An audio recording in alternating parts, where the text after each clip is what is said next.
of trying to balance how that all made sense in my household really drove to a lot of the different work that I started to work on.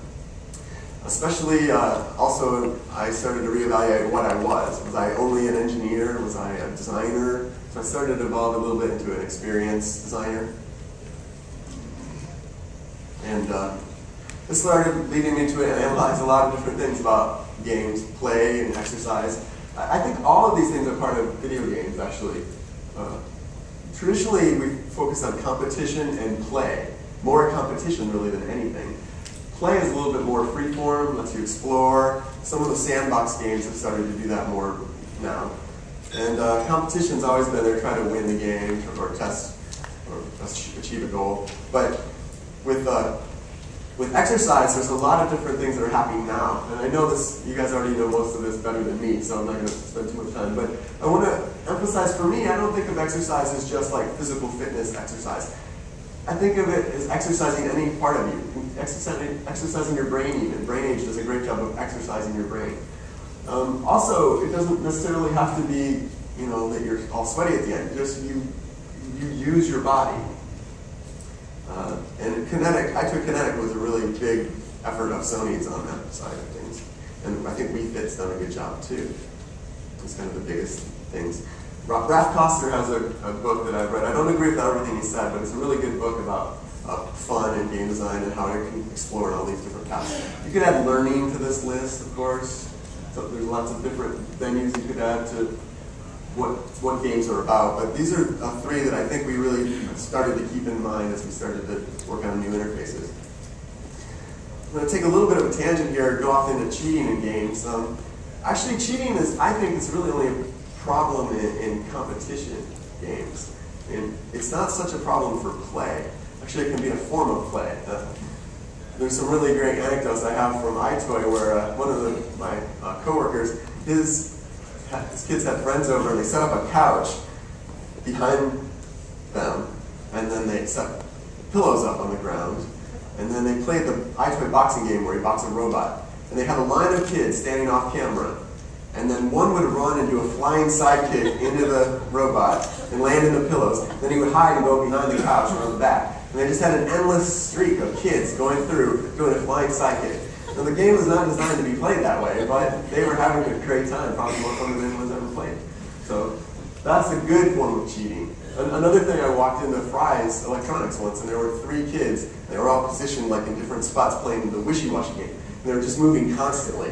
And they're just clearing screen after screen after screen super fast. Each one had a different coverage zone. And that's not really the way that's supposed to be played either, but it's fun. Great to see that. I think a social pressure can be a way to deter cheating in these kind of physical games too. The iToy Play people really struggled with cheating actually when they first made it. They're like, we can't make this game because people might cheat. And then they started thinking, well, does that matter? And they realized the game of darts, think of that game. You can just go up and stick the bullseye, dart right in the bullseye. You get a bullseye every time. That's totally not fun. And if you were playing with somebody else, they wouldn't let you do that. So, and the other neat thing about it is if you were playing with a little kid, you could let him get close and throw it from really close. So you have this ability to be flexible. And giving more of that capability, I think, is a good thing. So I think we stress out in the game industry a little bit too much about competition and cheating.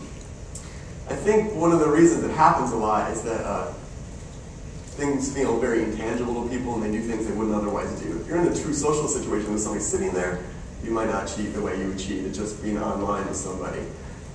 So same thing if it's a non-physical interface, people seem to cheat more than when you have a physical interface. They feel like they're using their body and cheating is worse. So how does this bring us to the PlayStation Move? All of this, we started to factor out what we wanted to create in our design goals for it. We really focused on these 3 things, what was happening in the market and what we wanted to be able to do. We wanted to be responsive, precise, and magical. One of the demonstrations that best kind of captured this, I'll show you here. This is an early demo that led to that ducks in the water demo that you see. Again, it was using iToy and these colored things to be tracked. So a lot of this, you can see the roots of the PlayStation Move come out of all this. This is what really got us though. when you actually see yourself on camera here, and you see this liquid, and you feel like you're just pouring these things back and forth, it's this really strange visceral experience that it's impossible for me to describe to you because you have to do it. It just feels too real to just feel like you're playing around. You can do things that you start to convince yourself that it's not just a simulation. Some of the early work we did with that, with the butterflies and things, older people especially, who have never seen any kind of compositing of graphics and video, they get really confused not seeing a real butterfly on the sphere. And this same kind of thing happens even to younger people who are very familiar with games and stuff. This just feels beyond what they've done before. So we can do things with cloth as well. We did some work with cloth where the cloth is just falling onto these spheres. And then I can render the cloth onto those, I can render the spheres over the video.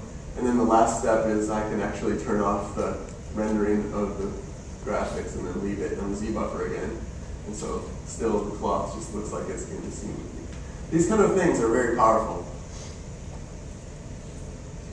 And that led us to this topic of what I call somatic gratification. It's already coming up with iToy. Just the feeling of using your body and being involved in these areas, physical experiences. It's happening all over the industry. It wasn't just us doing it. I mean, DDR had already been doing it, and then the Wii did it a lot. Drums. My favorite example by far of somatic gratification is Rock Band drums. I did not expect to enjoy that to the level that I really enjoy that. Now I play expert all the time, but I mean, that just, to me, feels like the right interface. I have no interest in hitting the X button to play drums, but using real drumsticks is really fun. I think there's a lot of experiences still waiting in this space, actually. And I think the PlayStation Move we're specifically trying to design it to enable some of these. Some of the things we found is the responsiveness is really critical for those kinds of experiences. They're usually very spatial, and the physical simulation I was talking about with the water pouring is super important to making these things happen. So one of the things we struggled with a lot is whether we should encumber the user to enable these experiences. The iToy is great because it's so free, but we eventually made this choice that actually some amount of encumbrance empowers the user. Having some buttons that you can use and also the camera tracking together is the best solution to enable most experiences. This is a really early design prototype where I just cut off part of the DualShock. Probably get in pretty big trouble for that actually, but cut it off and I just stuck this colored sphere on the end, and you can track this. Here's when we actually made the decision to make a colored light. This shows the distribution of the light. It makes the tracking very stable. So we're just rendering and the graphical over that just to show you the tracking level. And we'll go back to this. Watch this video. This is a very early prototype too, where we just took a piece of PVC pipe and a ping pong ball and LED, and an off-the-shelf inertial package we bought and we put it all together just to test it out, see if it worked. So you see the colored light tracking there. Here it is controlling like a virtual ping pong paddle. This is my graphics. But you can already see at this point the whole idea is there. It's going to do everything that you can really see where a PlayStation Move is going to end up. And I'm going to shut this off now. And I'm going to go to the live demo here. We have the PlayStation Move already set up and running.